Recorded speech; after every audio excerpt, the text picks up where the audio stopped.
पुल्ले सिरात,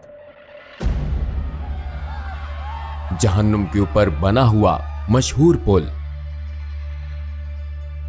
बिलाशुबा हम सब इस पुल को पार करेंगे, जो बाल बराबर बारीक और तलवार की धार जितना तेज है। कोई भी पुल सिरात को उस वक्त तक पार ना कर सकेगा जब तक वो सवालात के 7 मरहलों से ना गुजर जाए। 7 सवालात, 7 मुख्तलिफ पड़ाव पर। ये 7 सवालात क्या हैं? क्या आप इनका जवाब देने के लिए तैयार होंगे?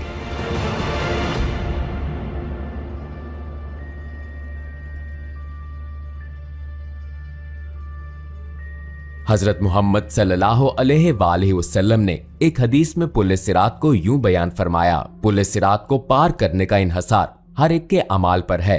कुछ लोगों के लिए ये बहुत आसान होगा और कुछ के लिए बहुत मुश्किल। ये जहन्नुम का एक पुल है जो के बाल से ज्यादा बारीक और तलवार की धार से ज्यादा तेज है। इसमें कांटे और बेड़ियां हैं जो उनको गिरफ्त में लेंगे जिसे अल्लाह चाहेगा। कुछ लोग इस पर से पलक झपकते गुजर जाएंगे जैसे रोशनी की रफ्तार हवा की तरह, या आली नसब घोड़ों और सवारियों पर।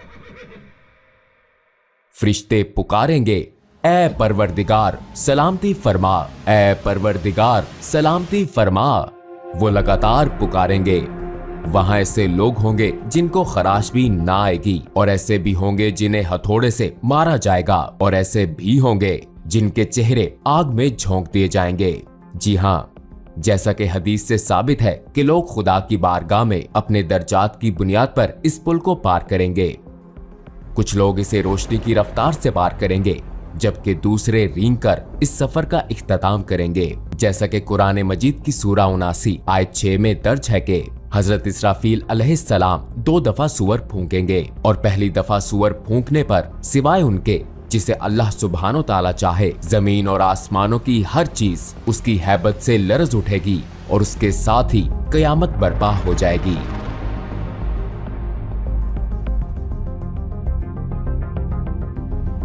दूसरी दफा सूअर फूंकने पर सब दोबारा जिंदा होंगे और अपने रब की तरफ दौड़ेंगे ताकि मैदान हशर में जमा हो जाएं, रोजे महशर का मकाम। जो लोग इस खौफनाक कयामत में दोबारा उठाए जाएंगे, उनको उनके अमाल का हिसाब दिया जाएगा जो उन्होंने दुनिया में किए थे। जैसा कि कुरान मजीद की आयत में बताया गया है, दाएं हाथ में अमाल नामा पाने वालों के लिए जन्नत की बिशारत है, और अगर अमाल नामा बाएं हाथ में या पीछे से दिया जाएगा तो ये जहन्नुम के अजाब की वईद है। जमीन पर हमारे साथ किरामुन कातिबीन के नाम से 2 फरिश्ते हर वक्त हर जगह हमारे अमाल लिखते हैं, लिहाजा हमारे किए गए तमाम अच्छे और बुरे अमाल हमारे सामने होंगे।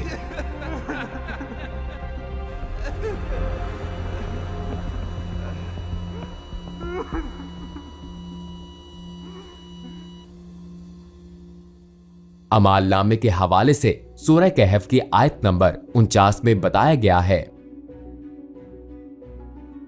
और उनके सामने अमाल नामा रख दिया जाएगा। फिर तू मुजरिमों को देखेगा, उस चीज से डरने वाले होंगे जो उसमें है, और कहेंगे अफसोस हम पर। ये कैसा अमाल नामा है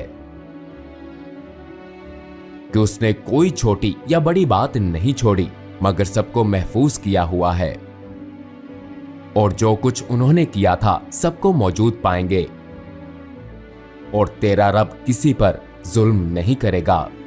रोजे महशर अमाल नामा हमारे सामने रखा जाएगा। एक दफा अमाल नामा मिल गया तो हम अपनी मंजिल के करीब पहुंच जाएंगे, लेकिन आखिरी मंजिल से पहले एक और पड़ाव भी है, एक ऐसा पड़ाव जो बाल से बारीक और तलवार की धार से तेज है। एक ऐसा पड़ाव जिसे बगैर किसी इस्तिस्ना के सबको पार करना है। ये पड़ाव पुल सिरात है। तुम में से कोई भी ऐसा नहीं जिसका इस पर से गुजर ना हो। ये तेरे रब पर लाजिम मुकर्रर किया हुआ है।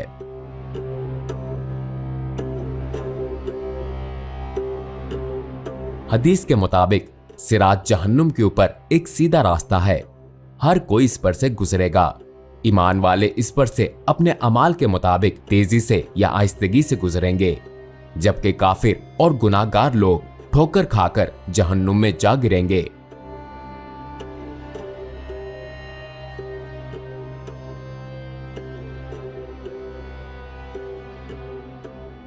प्यारे नबी सल्लल्लाहु अलैहि वसल्लम ने फरमाया, सबसे पहले पुल सिरात को अबूर करने वाले आप सल्लल्लाहु अलैहि वसल्लम होंगे और फिर आप सल्लल्लाहु अलैहि वसल्लम की उम्मत। अगर लोगों के अमाल अच्छे होंगे तो वो तेजी से इस पर से गुजरेंगे। लिहाजा पुल सिरात पार करने के लिए आपसे क्या पूछा जाएगा? पुल सिरात पर हर एक से उसकी जिंदगी के अच्छे अमाल और गुनाहों के बारे में पूछा जाएगा। जैसा कि हमने शुरू में कहा कि पुल सिरात को 7 मरहलों पर सवालात के बगैर पार नहीं किया जा सकता। 7 पड़ाव के 7 सवालात। पहले पड़ाव पर जो पहला सवाल होगा वो हमारे ईमान के बारे में है। अगर हमारा ईमान कामिल है तो हम बासानी पहले मरहले से गुजर जाएंगे, लेकिन काफिर पहले ही मरहले में जहन्नुम में जा गिरेंगे। हम जानते हैं कि उन लोगों का आखिरी ठिकाना जहन्नुम है जिनको ईमान लाने का मौका दिया गया, लेकिन वो फिर भी ईमान नहीं लाए।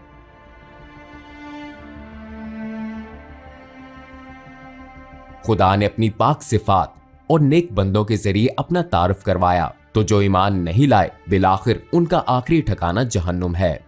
और जहन्नुम इतनी बेरहम होगी कि जब उससे पूछा जाएगा कि क्या तुम भर गई हो, तो ये चिल्लाकर कहेगी क्या और नहीं है।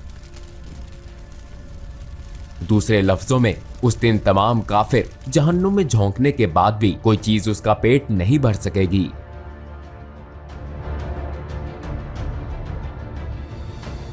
लेकिन डरे मत, अगर आप ईमान लाए और आपने नेक अमाल किए तो आपको रोज़े महशर की सख्तियों से पलक झपकते ही छुटकारा मिल जाएगा। बिल्कुल ऐसे जैसे हजरत इब्राहिम अलैहिस्सलाम आग में सही सलामत रहे।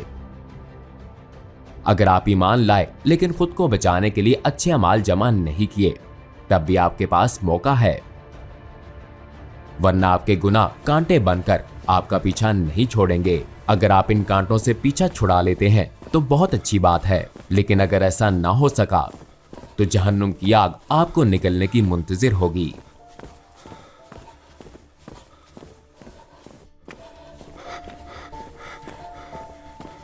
जैसा कि सूरह मरियम की आयत नंबर 72 में दर्ज है, फिर हम उन्हें बचा लेंगे जो अल्लाह सुब्हानो ताला से डरते हैं और जालिमों को इसमें घुटनों पर गिरे हुए छोड़ देंगे।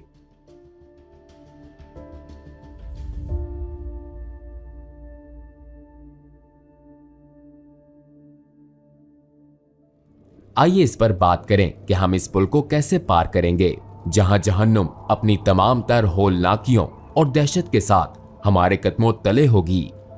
हम कोशिश करेंगे कि इस पर नजर ना पड़े और हमारी तवज्जो अपने रास्ते पर मरकूज रहे। हम अपने इर्द गिर्द लोगों को देखेंगे। एक तरफ वो लोग होंगे जो अपने गुनाहों पर पछताएंगे, जबकि दूसरी तरफ वो लोग होंगे जो जहन्नुम में जा गिरेंगे। वहां ऐसे लोग भी होंगे जो इस दुनिया में रहते हुए आखिरत की फिक्र करते थे, और वही होंगे जो इस पुल को तेजी से बगैर किसी तकलीफ के पार कर लेंगे। पहले सवाल के जवाब में कामयाबी के बाद हम वहां पहुंचेंगे जहां दूसरा सवाल पूछा जाएगा। हमसे यहां नमाज के बारे में पूछा जाएगा, जो कि ईमान के बाद दीन इस्लाम का सबसे अहम सतून और इसके बुनियादी अरकान में से एक है। आपकी नमाजें जितनी मुकम्मल और खालिस होंगी, आपका हिसाब उतना ही आसान होगा। लेकिन अगर आपकी नमाज सही नहीं है तो शायद आपके अकीदे की इमारत गिर जाएगी।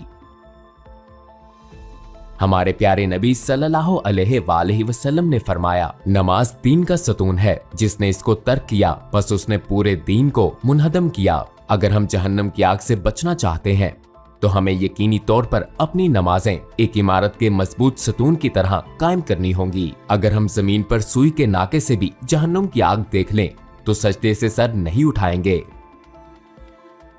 ठीक है, हमारा ईमान मजबूत है और हमारी नमाजें भी दुरुस्त हैं। अब हम तीसरे मरहले में दाखिल होंगे। अगर हमने दुनिया में खुदा के माल को उसकी हदायत के मुताबिक खर्च नहीं किया तो अगला सवाल हमारे लिए परेशान कुन होगा, क्योंकि हमसे पूछा जाएगा कि हमने अपना माल कहां खर्च किया और किसके साथ बांटा।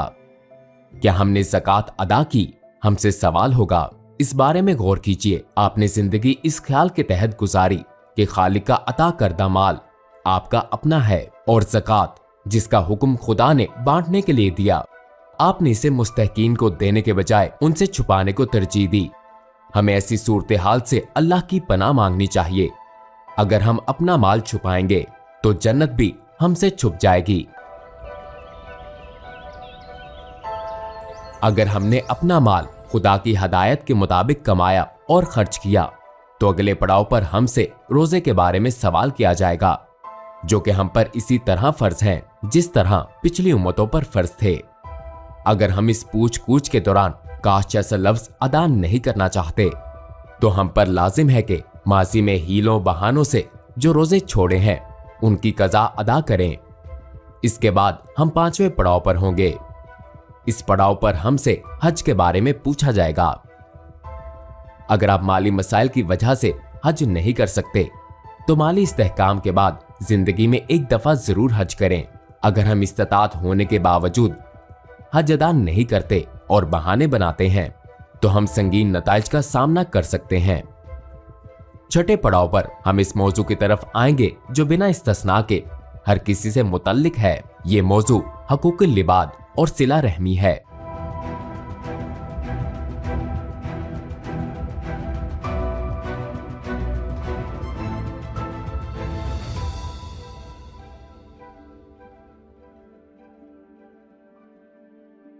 हम हमेशा दूसरों का हक गजब करके उनके हकूक नजरअंदाज करते हैं। ताहम बहुत सी चीजें लोगों के हकूक में शुमार होती हैं। बाज़-औक़ात हम ऐसा ला इल्मी में करते हैं, बाज़-औक़ात हम जानबूझकर ऐसा करते हैं ये समझ कर कि कुछ नहीं होगा। मिसाल के तौर पर हम ये जाने बगैर कि आया ये सच है या नहीं किसी के बारे में बातें फैलाते हैं, लिहाजा हम आसानी से बहतान या गीबत का हिस्सा बन जाते हैं।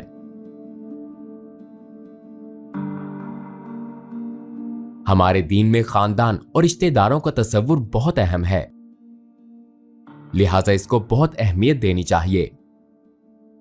ताहम हो सकता है कि हम अपने तमाम रिश्तेदारों के साथ हमेशा ना रहें, हमें उनके कुछ रवैये नापसंद हो, लेकिन हमें उनसे मुकम्मल कता ताल्लुक नहीं करना चाहिए। आइए सहाबा कराम रिजवान अल्लाह अलैहिम अजमाइन की हयात पर नजर डालें। चंद सहाबियों के वालिदैन मुसलमान ना थे, लेकिन उन्होंने फिर भी अपने वालिदैन को खुश करने की कोशिश की, सिवाय उन मामलात के जिनसे खुदा ने मना किया था। जब हम उन तमाम मराहिल से गुजर जाएंगे तो हमसे तहारत यानी गुस्ल का सवाल होगा।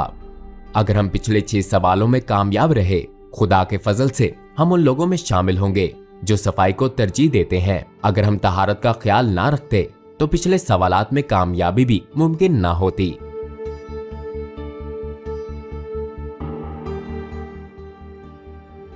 इन तमाम सवालात के बाद जहन्नुम अपने हकदारों को ले लेगी और जन्नत खुदा से अपने रिहाइशों का सवाल करेगी। नबी अकरम सल्लल्लाहु अलैहि वसल्लम ने एक हदीस में फरमाया, बहुत से लोगों को पुल सिरात का पता भी ना चलेगा और वो फरिश्तों से इस बारे में पूछेंगे कि वो जहन्नुम और पुल सिरात कहाँ हैं, क्या हमने इसे अबूर कर लिया। फरिश्ते जवाब देंगे कि तुम जहन्नुम के ऊपर इस पुल को पार कर चुके हो, लेकिन तुम्हारे अमाल के नूर की वजह से जहन्नुम की आग बुझ गई और ढांप दी गई। कहा जाता है जहन्नुम की आग मोमिनीन से कहेगी, ए मोमिनो मेरे ऊपर से तेजी से गुजरो, क्योंकि तुम्हारे अमाल का नूर मेरी आग को बुझाता है। खुदा की मर्जी होगी तो हमें जन्नत बतौर इनाम मिल जाएगी, जो कि सफर के इख्तिताम पर एक खूबसूरत जगह है। ऐसी खूबसूरत कि किसी आंख ने ना देखी, किसी कान ने ना सुनी, कोई इंसान ख्वाब में भी जन्नत की खूबसूरती का तस्वुर नहीं कर सकता। नेक अमाल के साथ जिंदगी गुजारना इतना भी मुश्किल नहीं है। हमें ज़माने आखिर के खुशगवार हथकंडों से बचने के लिए कुछ खास इक़दाम करने की जरूरत है। याद रखिए कि हमने जितनी बातें कही सब दुरुस्त हैं और लाज़मन वकू पजीर होंगी। तो क्या दुनिया में आरज़ी जिंदगी के लिए आखिरत तबाह करना जरूरी है? ठीक है, आपको किसकी ज्यादा फिक्र है, दुनिया के आरज़ी पुल की या उस पुल की जो अब्दियत की तरफ लेकर जाता है। अस्सलामुअलैकुम भाई और बहनों, हमने देखा कि हमारे 80% व्यूवर्स बाशमूल इस वीडियो के हमारे चैनल के सब्सक्राइबर नहीं हैं। जैसा कि आप जानते हैं, हम एक गैर मुनाफा बख्श तंजीम है और हमारी वीडियोस पर इश्तिहारात गैर फाल हैं। लिहाजा हम सिर्फ इसलिए इसकी दरख्वास्त कर रहे हैं ताकि सच्चाई को फैलाया जा सके। ये एक छोटा सा अमल लगता है, लेकिन इंशाल्लाह ये बहुत से लोगों के लिए रहनुमाई का जरिया बन सकता है। आइए अब सब्सक्राइब बटन पर क्लिक करें और मिलकर टुवर्ड्स इटर्निटी का हिस्सा बने।